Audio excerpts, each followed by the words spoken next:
22 मार्च 1992 Sydney cricket ground world cup में south Africa के सामने पाकिस्तान की टीम 212 रनों के टारगेट का पीछा कर रही थी। स्कोर 135 रन पर सिर्फ 2 विकेट था और इंजमामुल हक क्रीज पर जम चुके थे। तभी उन्होंने एक शॉट खेला, गेंद बैकवर्ड पॉइंट की तरफ गई। दोनों प्लेयर्स जो है वो रन के लिए आगे बढ़े, कुछ कंफ्यूजन हुआ। इसी दौरान वहां खड़े एक फील्डर ने एक पल भी नहीं गंवाया। वो गेंद की तरफ तेजी से भागे, उसे उठाया और स्टंप की तरफ भागते हुए खुद को विकेट की तरफ झोंक दिया।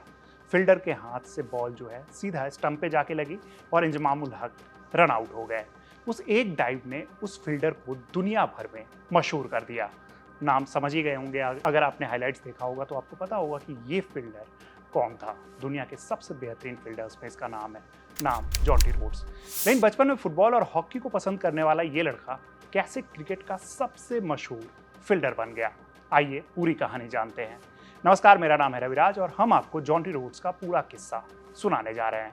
27 जुलाई 1969 साउथ अफ्रीका के पीटर मैरिट्सबर्ग में एक लड़के का जन्म हुआ। नाम था जोनाथन नील रोड्स। घर में खेल पहले से मौजूद था। उनकी मां टीश रोड्स पहले से टेनिस खेला करती थी और पिता डिग्बी रोड्स एथलीट और रग्बी के प्लेयर रह चुके थे। पिता एक स्कूल में डिप्टी हेडमास्टर भी थे और खेल को लेकर वो काफ़ी सख्त थे। द गार्डियन में छपी एक प्रोफाइल के मुताबिक उनके पिता का मानना था कि अगर जॉन्टी के कपड़ों पर मैदान की घास के निशान नहीं है तो उसने उस मैच में, यानी कि जो भी प्रैक्टिस मैच होता था, उसमें ठीक से फील्डिंग ही नहीं की है। यानी कि वो चाहते थे कि उनका बच्चा जो है वो बचपन से ही बॉल पे डाइव मारा करे और उसके बाद बॉल को रोक लिया करे। यानी कि फील्डिंग जो है वो हमेशा से चाहते थे कि उनका बच्चा अच्छे से करे।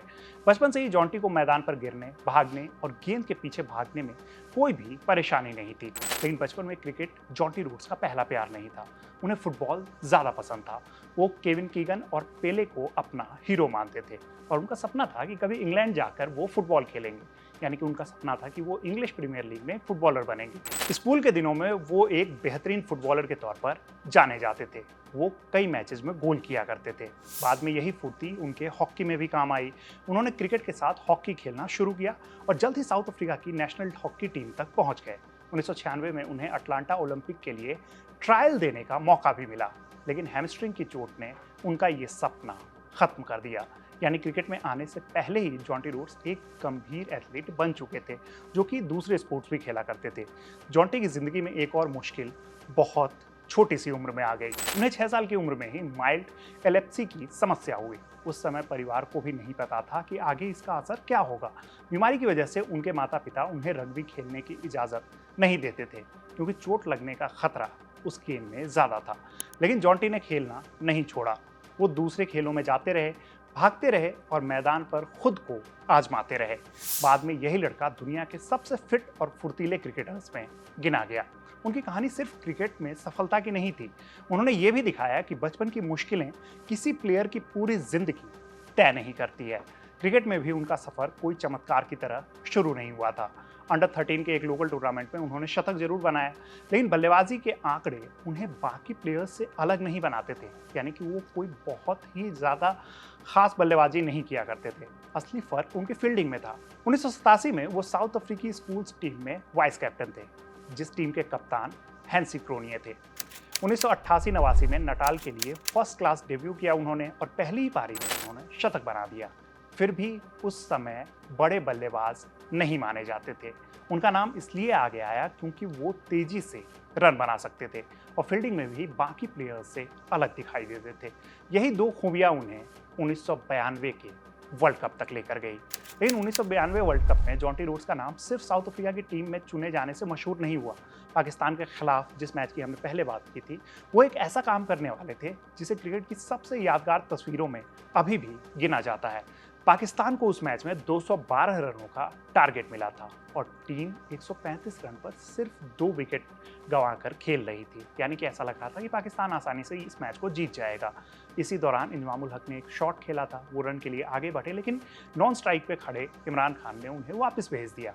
गेंद बैकवर्ड पॉइंट की तरफ गई थी। जॉन्टी रोड्स उन्होंने एक भी सेकंड नहीं गंवाया। बॉल ली और स्टंप की तरफ भागते हुए उन्होंने पूरी ताकत से खुद को स्टंप की तरफ झोंक दिया। यानी कि हवा में उड़ते हुए उन्होंने रन आउट कर दिया। इंजमाम रन आउट हुए। 1 सेकंड में जॉन्टी रोड्स पूरी दुनिया में तब छा चुके थे। 1992 के बाद जॉन्टी की पहचान सिर्फ उस एक रनआउट तक सीमित नहीं रही। वो धीरे धीरे दुनिया के सबसे बेहतरीन फील्डर्स में गिने जाने लगे। खासकर बैकवर्ड पॉइंट पर उन्होंने फील्डिंग की पूरी सोच ही बदल डाली थी। वो गेंदबाज के हाथ से बॉल निकलने का इंतजार नहीं करते थे। बल्लेबाज का शरीर कैसे घूम रहा है, बल्ला किस दिशा में जा रहा है और वो क्या शॉट खेलने वाला है, इन चीज़ों को देखकर वो पहले ही अपनी पोजीशन तय कर लेते थे। यानी कि वो गेम को बहुत पहले ही रीड कर लेते थे। लेकिन एक दिक्कत थी, जॉन्टी को टीम में सिर्फ फील्डिंग के दम पर ज़्यादा दिन नहीं रखा जा सकता था, उन्हें रन भी बनाने थे। द गार्डियन की प्रोफाइल के मुताबिक शुरुआती दौर में उनकी टेक्निक बहुत स्ट्रांग नहीं थी। टेस्ट मैचेस में बॉलर उनकी पसंद के कट और पुल शॉट उन्हें नहीं खेलने देते थे, यानी कि बॉल जो है बॉडी से दूर रखा करते थे और धीरे धीरे उनका परफॉर्मेंस जो है वो खराब होने लगा था। फिर 1994-95 में Bob Woolmer south Africa team के कोच बने। उन्होंने जॉन्टी रोड्स को सीधा खेलने पर काम कराया, यानी कि स्ट्रेट बल्ला से उन्होंने खेलना शुरू किया। नटाल के कोच ग्राहम फोर्ड ने उनकी ग्रिप में भी बदलाव कराया ताकि नीचे वाले हाथ का इस्तेमाल कम हो, यानी कि बॉटम हैंड का इस्तेमाल जो है वो कम हो। धीरे धीरे जॉन्टी रोड्स की बल्लेबाजी सुधरने लगी और आखिरकार वो सिर्फ बेहतरीन फील्डर नहीं बल्कि साउथ अफ्रीका के लिए एक भरोसेमंद बल्लेबाज भी बन गए। फिर आया 1997-98 का इंग्लैंड दौरा और जॉन्टी रोड्स ने साबित कर दिया कि अब उन्हें सिर्फ फील्डिंग के लिए टीम में नहीं रखा जा सकता। 5 टेस्ट में उन्होंने 367 रन बनाए और उनका औसत रहा 52.42 का। इस वेस्टर्न में 95 रनों की पारी ने साउथ अफ्रीका को मुश्किल हालात से बाहर निकाला। लॉर्ड्स में उन्होंने 117 रन बनाए और हैंसी क्रोनिया के साथ मिलकर 46 रन पर 4 विकेट खो चुकी टीम को संभाल लिया। हेडिंगले में उन्होंने 85 रनों की कमाल की पारी खेली। तीनों पारियों में जॉन्टी ने अलग अलग तरीके की बल्लेबाजी की। जो प्लेयर कुछ साल पहले अपनी टेक्निक को लेकर काफी परेशान था, अब वही टेस्ट मैचेस में साउथ अफ्रीका का भरोसेमंद बल्लेबाज बन चुका था। इसी दौरान उनकी फील्डिंग की मेहनत भी लगातार जारी थी। जॉन्टी बताते थे कि टीम की सामान्य फील्डिंग प्रैक्टिस खत्म होने के बाद भी वो कोच से कहते थे कि वो 50 गेंदें और चाहते हैं कि फील्ड करें, यानी कि प्रैक्टिस के दौरान वो चाहते थे कि एक्स्ट्रा रुके और वो फील्डिंग पे प्रैक्टिस करते रहे। वो 2 गोल पोस्ट जैसी चीज़ें लगाकर वहाँ पे खड़े हो जाते और कोच करीब से उनकी तरफ गेंद फेंकते। उन्हें गेंद के पीछे जाना होता, कभी वो गेंद को पकड़ते, कभी रोकते और कभी कभी उनसे गेंद मिस हो जाती। उनकी सोच साफ थी, मैच में जो करना है उसकी प्रैक्टिस मैच जैसी ही होनी चाहिए। वो कहते थे कि मैच में कोई प्लेयर अचानक शानदार कैच नहीं ले सकता है, उसे ऐसे कैचेस लेने के लिए सैकड़ों बार प्रैक्टिस करनी होती है। जॉन्टी के लिए फील्डिंग टैलेंट से ज़्यादा मेहनत का खेल था। 1998 में इंग्लैंड के लिए मिली सफलता के बाद जॉन्टी का बल्लेबाजी वाला रूप भी पूरी तरीके से सामने आ चुका था, यानी कि दुनिया को पता चल चुका था कि वो एक बेहतरीन बल्लेबाज भी है। लॉर्ड्स का शतक उनकी सबसे यादगार पारियों में से था, लेकिन उन्हें आज भी सबसे ज़्यादा फील्डिंग के लिए याद किया जाता है। खुद जॉन्टी इससे परेशान नहीं थे। ESPN के साथ बातचीत में उन्होंने कहा कि किसी चीज़ के लिए याद किया जाना ही अच्छी बात है। भारत में तो उनकी पॉपुलैरिटी और भी ज़्यादा थी। उन्होंने बताया कि साउथ अफ्रीका में लोग क्रिकेटर्स को जल्दी भूल जाते हैं, लेकिन भारत में एयरपोर्ट से लेकर होटल तक उन्हें लोग पहचान लेते थे और यही वजह थी कि रिटायरमेंट के बाद भी भारत उनके लिए काफ़ी खास जगह बना रहा। और जॉन्टी रोड्स की कहानी में एक दिलचस्प मोड़ क्रिकेट से बाहर उनकी निजी जिंदगी का भी है। 1999 में जब साउथ अफ्रीका को भारत का दौरा करना था, जॉन्टी उस दौरे में टीम से बाहर रहे। वजह चोट नहीं थी, वो पिता बनने वाले थे और उन्हें पैटर्निटी लीव दिया गया। द गार्डियन के मुताबिक वो साउथ अफ्रीका के पहले क्रिकेटर थे जिन्हें आधिकारिक तौर पर किसी दौरे से पहले पैटर्निटी लीव मिला था। उस समय ये क्रिकेट में काफ़ी असामान्य बात थी। जॉन्टी रोड्स के लिए परिवार इतना इम्पोर्टेंट था कि उन्होंने करियर के बीच में भी निजी जिंदगी के इस पल को प्राथमिकता दी थी। फिर आया 2003 का वर्ल्ड कप। जॉन्टी अपने करियर के आखिरी दौर में थे और पहले ही तय कर चुके थे कि इस टूर्नामेंट के बाद वो इंटरनेशनल क्रिकेट से दूरी बना लेंगे, लेकिन टूर्नामेंट ने उन्हें वो विदाई नहीं दी जिसकी उन्होंने उम्मीद की थी। केनिया के खिलाफ मैच में एक कैच लेने की कोशिश करते हुए उनके दाहिने हाथ की हड्डी टूट गई, सर्जरी हुई और वो वर्ल्ड कप से बाहर हो गए। द गार्डियन के मुताबिक ये चोट उनके इंटरनेशनल करियर के अंत का कारण भी बन गई।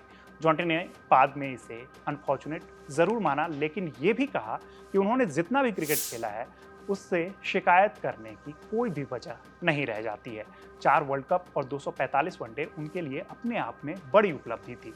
इंटरनेशनल क्रिकेट खत्म होने के बाद भी जॉन्टी ने तुरंत क्रिकेट से रिश्ता नहीं तोड़ा। 2003 में वो ग्लॉस्टर के लिए काउंटी क्रिकेट खेलने इंग्लैंड गए। उस वक्त उनके पास कॉमर्स की डिग्री भी थी और क्रिकेट के बाहर नौकरी के ऑफर भी आ चुके थे। बाद में वो स्टैंडर्ड बैंक में काम करने लगे, लेकिन क्रिकेट की दुनिया उन्हें बार बार वापस बुलाती रही। उन्होंने कोचिंग में कदम रखा, फील्डिंग कोच के तौर पर काम किया और अलग अलग टीम्स के साथ वो जुड़ते रहे। लेकिन उनकी सबसे बड़ी खासियत वही रही कि वो क्रिकेट से दूर जाने के बाद भी फील्डर्स को तैयार करते रहे। वो प्लेयर्स को सिर्फ कैच पकड़ना नहीं सिखाते थे, वो उन्हें बताते थे कि फील्डिंग को मैच का हिस्सा समझो। यानी कि अगर आपने एक मैच में अच्छी फील्डिंग कर दी तो आप 15 से 20 रन टीम के लिए बचा सकते हो। भारत के साथ जॉन्टी का रिश्ता भी रिटायरमेंट के बाद और भी ज़्यादा मजबूत हुआ।